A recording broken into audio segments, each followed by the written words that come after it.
My next guest is back by popular demand. Rabbi Shmuley Boteach is not only a renowned relationship expert, just ask Oprah Winfrey, but he's also an international best-selling author, broadcaster, and a spirituality expert. What a pleasure it is to have him back on Sky News. Rabbi Shmuley, I want to get your insights on the crisis in masculinity facing our boys, but first to a story that is truly sickening. A gay Palestinian man, Ahmed Abu Mukaria, living under asylum in Israel, has been beheaded in the West Bank city of Hebron. The murder was recorded and posted to social media. Rabbi, this crime highlights the plight of gay people in the Palestinian territory, something the West seems to deliberately ignore. President George W. Bush called this the soft bigotry of low expectations, but it's much more than that. It's not only that we expect barbarity from the Palestinian Authority and therefore we're not shocked when a gay man has his head chopped off. It's the fact that we tolerate these human rights abuses against Palestinians. What the Palestinian leadership has done successfully is demonize Jews. It's not the Palestinian leadership who's responsible for stealing billions of dollars. It's not Yasser Arafat, who died as a billionaire, having stolen all his people's money. It's not his widow, Sua, who lives in a penthouse at the Ritz Hotel in Paris. No, it's the Jews who do all. It's always a Jew's fault. But what do you do when a gay Palestinian got refuge in Israel and tried to then move further west to make sure he's even more secure, is found without a head because he's gay? And the astonishing thing about this, Rita, where are the LGBTQ organizations to condemn Palestinian barbarity? Where are the left-wing organizations to decry and condemn the brutality of a young man being beheaded for being gay? This is a story that is so revolting, it should send chills down our spine. And yet, the anti-Semitism which so dominates today's media and which is really, really perturbing, allows the Palestinians a free hand while they continue to look to Israel as scapegoats. Now, one of Israel's most high-profile critics is supermodel Gigi Hadid, who has in the past week been triggered by Kanye West and his White Lives Matter t-shirt. Kanye has hit back, calling her a privileged Karen.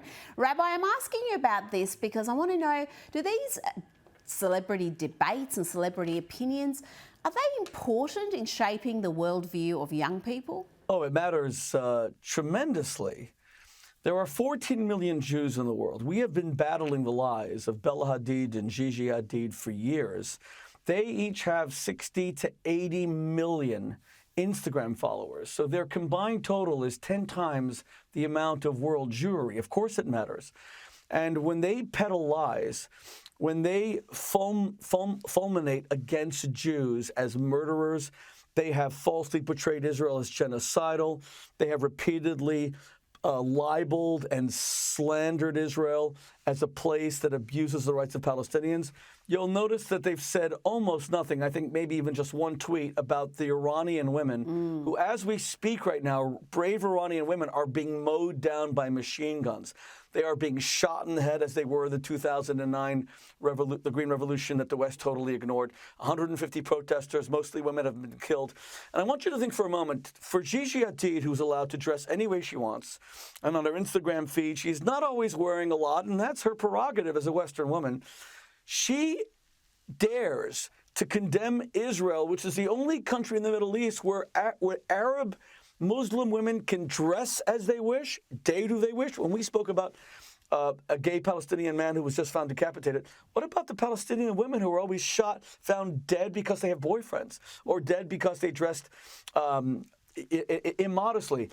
And think about the revolting spectacle of the Iranian morality police. These are guys who are paid to leer lecherously in women's bodies to decide, whose undergarments are too tight. I mean, the mockery that these guys call themselves religious, these disgusting, lecherous men who then murdered a woman. First, she was brain dead. They tortured her to death. Then they killed her. Then 150 people were murdered by the Iranians. Where's Gigi Hadid? Where's Bella Hadid? They don't speak out because they couldn't care less about Palestinian women's rights, Muslim women's rights, Arab women's rights. They simply hate Jews. The two Hadid sisters are dyed-in-the-wool anti-Semites.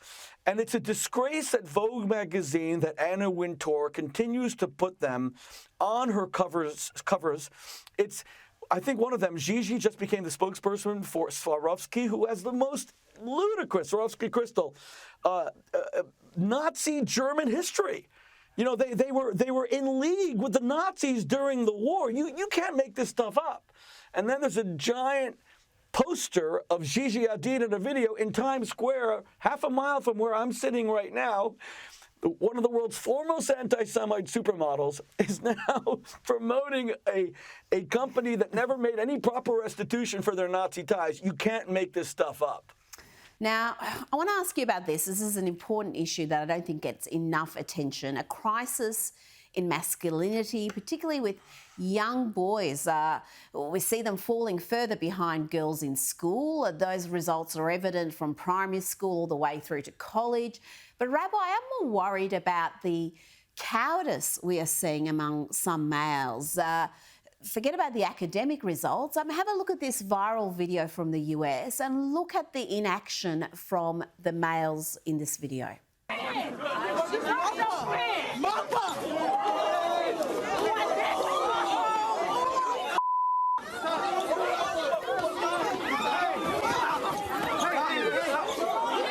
Now, not a single boy witnessing that brutality, Rabbi, stepped in to help the victim. I just don't think that would have happened in previous generations. You know, Rita, one of the reasons that I love speaking to you, both when we have personal conversations or these public conversations, is how you focus on the overarching issues, not just the microcosmic issues, the macrocosmic issues. Of course, there's a crisis of masculinity.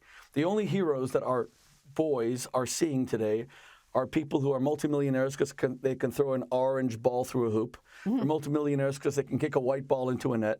They're multimillionaires because they have six-packs. There's almost no example of the guy who is appreciated because he reads his children bedtime stories. He is faithful to one woman. He's not a womanizer. From the earliest age, our boys are looking at porn, which teaches them, as we spoke last time, that women are a means to an end. And more than anything else, they see that aggression works. They see that the real man is the guy who never forgives. He's the guy who always insists on taking vengeance. He's the person who is domineering. He's like an alpha male.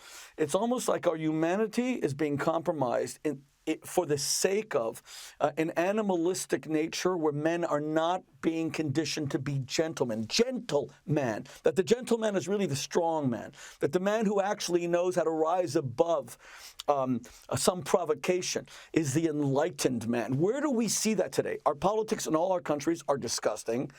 It's all partisan stupidity. Our politicians are humiliating, embarrassing themselves. So how are our boys supposed to know better? There's no movie that shows a happy marriage anymore that isn't a comedy. There are very few movies that don't show that even the hero isn't some guy who's totally messed up in some way. I fear that our role models in society are not engendering the kind of young man that would have interceded in that kind of brawl. Mm-hmm. To the contrary, that kind of brawl makes news. We just watched it ourselves. Until the values of masculinity change, that the great man is the man who receives a little bit from the spotlight for a life of service. Not adventure, but service. The great man is not the one who has a harem of women, but he's devoted to one woman. The great man is not someone who just places himself at the center of an ever-expanding circle of possessions, but he has an ever-extending circle of good deeds, that he's honored by his community, that his children look up to him as a hero. That is when we will finally temper the kind of raw and toxic masculinity which is becoming very problematic in our society. Rabbi Shmuley, always a pleasure to speak with you. Thank you for joining me tonight. Thank you, Rita.